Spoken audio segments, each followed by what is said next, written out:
Amados irmãos do Ministério de Pregação, é com grande alegria que estamos juntos para partilhar mais um pouco da carta de Paulo aos Romanos.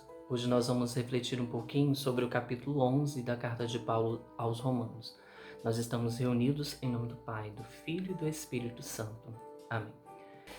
E Paulo, ele no capítulo 11, ele já começa com uma pergunta para nós, né? Terá Deus, porventura, rejeitado o seu povo? E ele mesmo, né, em sequência, vai responder: Deus não rejeitou o seu povo, a quem de antemão ele conheceu. Porque Deus não rejeita aqueles aos quais ele escolhe. Ele vai falar que tudo o que temos, não é mérito de Deus, porque Ele quis nos conceder essas graças. É graça. Não é por causa das nossas obras, não é por aquilo que fazemos que somos merecedores daquilo que Deus tem nos oferecido. Paulo ele vai deixar claro que ele é da descendência de Abraão, ele é um israelita, né, da tribo de Benjamim, e logo depois ele vai argumentar também, né, sobre essa questão, que é pela graça que Israel é recebido, e não por obras da lei, como eles acreditavam que fosse. As boas obras não é o que faz a pessoa merecedora da graça de Deus, pois se fosse assim não seria graça. As obras são simplesmente o que acompanhará a fé da pessoa que foi alcançada pela tua graça. E nós vamos ver que Israel ele não conseguiu entender isso que Paulo colocava, né? Até porque quando Jesus veio, ele falava muito em questões de parábolas, nós vamos ver. Por quê? Porque o coração do povo estava endurecido. E com um coração endurecido não consegue deixar com que a palavra penetre e faça ali morada e frutifique, na verdade.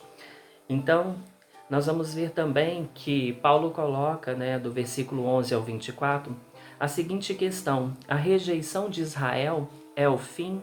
Não. Porventura tropeçaram para que caíssem? De modo nenhum. Mas pela sua transgressão veio a salvação aos gentios, para pô-los em ciúme. Paulo ele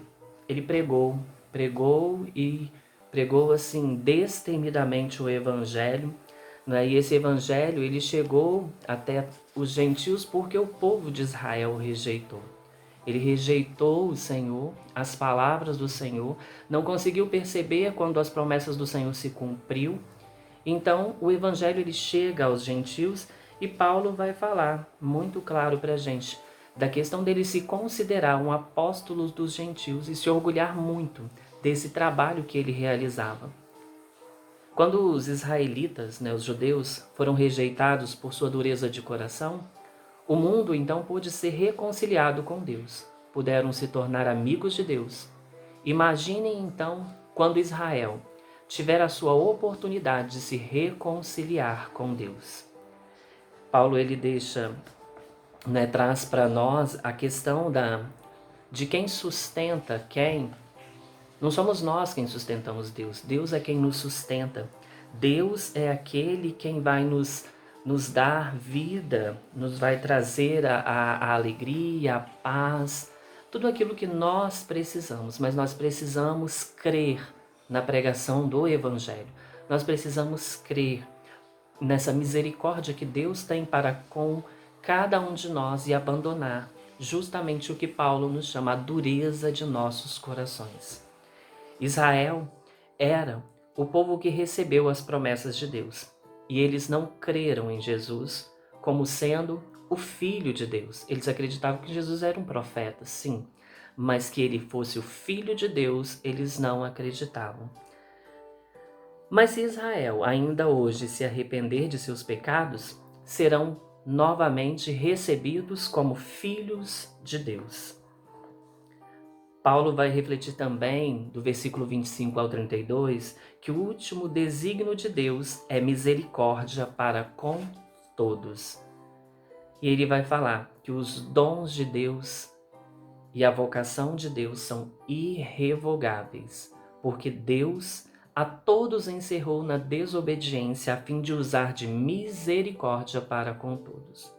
Paulo revela então que tudo isso era um grande segredo divino.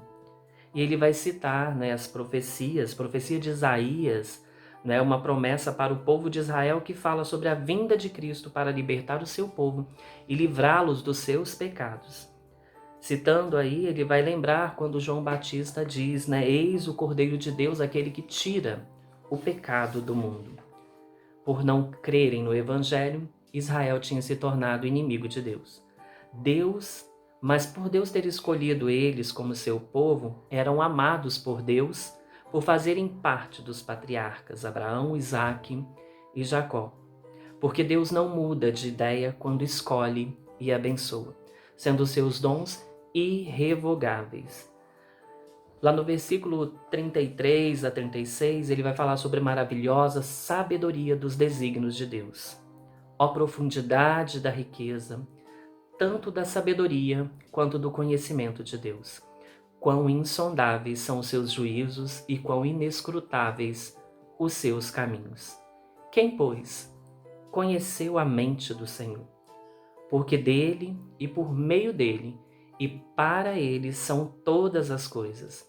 A ele, pois, a glória eternamente. Amém.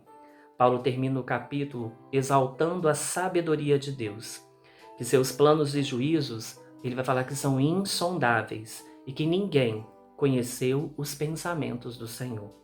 A grandeza de Deus se resume que através dele e por meio dele, tudo foi criado e todas as coisas são feitas. A ele seja a glória eternamente. Amém. Que tenhamos um bom dia e que o Senhor possa nos abençoar.